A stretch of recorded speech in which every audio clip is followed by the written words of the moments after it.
Tapos yung testis niya po, descended. Ibig sabihin, bumaba naman na po. Okay? So, vital signs po natin, okay po tayo ngayon. 45, yung bilis ng paghinga, ang normal po kasi 60 sa isang minuto. Cardiac rate, okay din po. Pinakinggan po ang tibok ng puso, okay din naman po. No?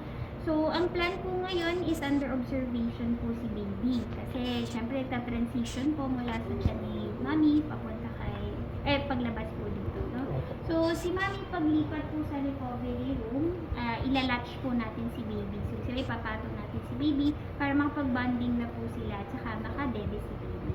If wala po tayong problem, maganda dumede si baby, maganda ang vital signs, so wala tayong napansin kakaiba, pag-akyat po ni mami, isusunod na rin po si baby para nasa room na po ninyo. Nakapupo at wiwi na din po si baby. Ano po?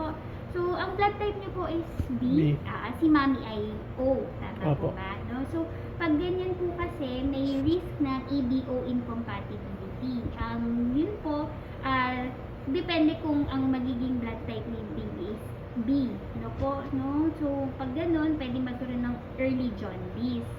Okay? So, ang plan po ni Dr. Capero, if okay po sa inyo, i-blood typing din natin siya kasabay nung newborn screening sa 24th hour of life. Sige po. No?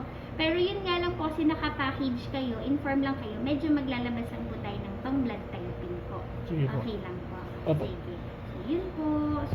So far, okay naman si baby naman po. Sige, Dok. Maraming salamat po. Pero sir, wait lang din kayo dyan kasi may mga consent pa pong ipapapirmahan sa inyo, saka orient po kayo ng nurses natin. Apo, sige po. Regarding vaccines at saka kung paano po. Sige po. Okay. Wala na. Okay.